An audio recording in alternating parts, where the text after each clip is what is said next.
Magandang araw po sa ating lahat.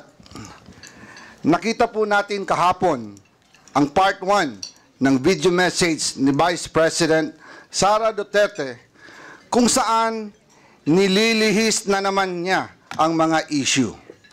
Talaga pong tatak Duterte na yata ang pambubudol. Mula sa peking war on drugs, peking good governance, peking pagkontra sa korupsyon, at ngayon, peking sagot sa mga issue.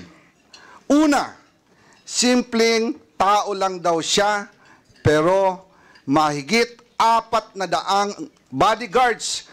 Siya lang po ang kaisa-isang Vice President sa kasaysayan ng Pilipinas na may ganun kadaming security.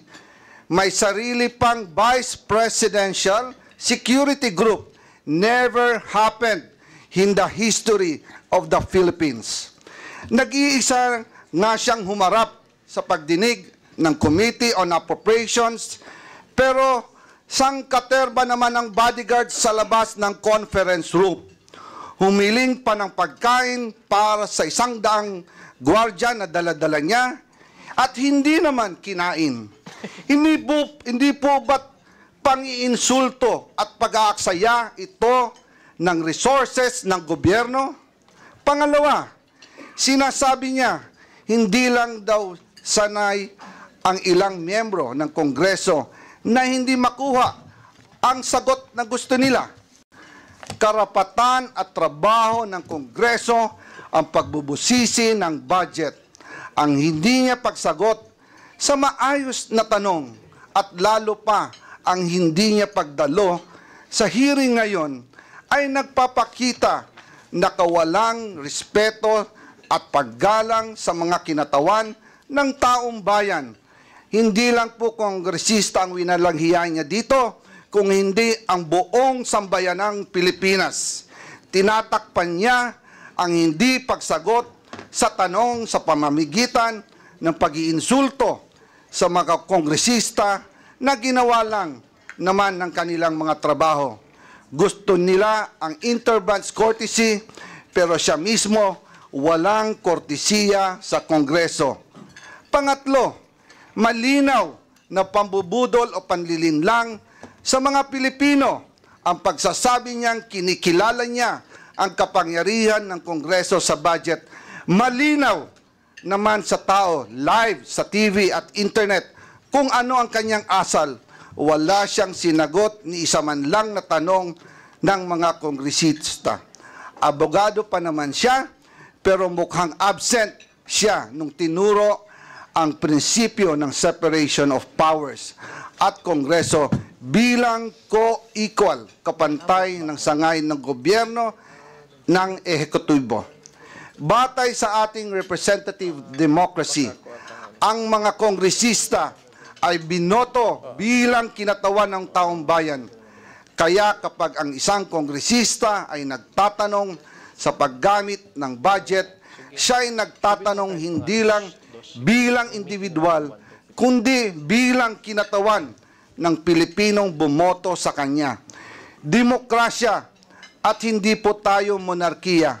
Wala tayong hari at reyna. Sunset na po ang dating administrasyon. Kaya wala pong karapatan ang ating mga halal na opisyal na umastang parang masasakupan niya lang ang mga kinatawang ng taong bayan. Pang-apat, paulit-ulit niyang sinasabi, I will defer to the wisdom of Congress. Pero hindi naman po ito totoo. Kasi kung totoo ito, sasagutin niya mga tanong ng mga mambabatas, lalo na sa issue ng confidential funds. Naalala ko last year, kinausap namin si BP Sara at ang kanyang mga trusted aides tungkol sa 2024 budget.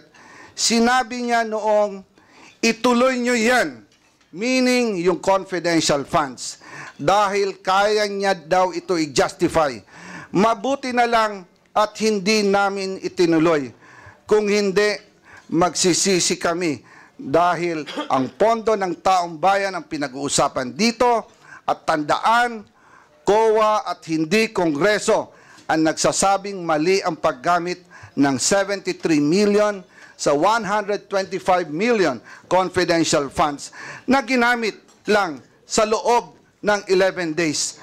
Talo pa po dito ang pondo ng Napoles Fund na gamit ng 60 days. Ito po, 11 days lang. And ngayon, bibigyan pa ba natin siya ng 2 billion na pang gagastos daw sa mahihirap? Ibigay po natin to sa tamang ahensya. Huwag po nating ayahan na waldasin na naman ang kahit pisong sintimo na dapat natin bantayan. Politika daw ang dahilan ng umano'y panggigipit sa kanya ng Kongreso. Nanunood kaya siya ng budget hearings? Nakikita niya kaya kung gaano kahaba at katagal ang pandinig at mga questions and answers na kinakaharap ng iba't ibang ahensya ng pamahalaan para i-justify ang kanilang budget? Why should the OBP be any different? Especially napakagaling magwaldas, maglakwatsa at mangurakot. Malinaw, diversionary tactic ang video message ni BP Sara. Tulad ng tatay niya, gusto niyang ilihis ang usapin sa tunay ng isyong kinakaharap niya. Ayaw niya kasing magpaliwanag.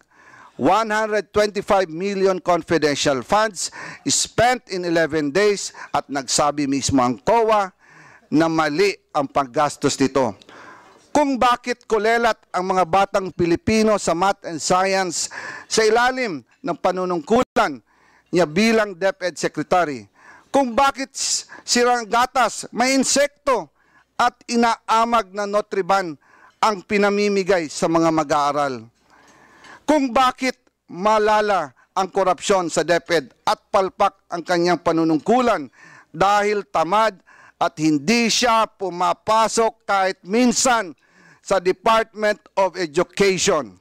At higit sa lahat, kung bakit sa gitna ng lahat na kapalpakan at katiwalian, ito ay dapat siyang pagkatiwalaan pa ng 2 billion sa 2025.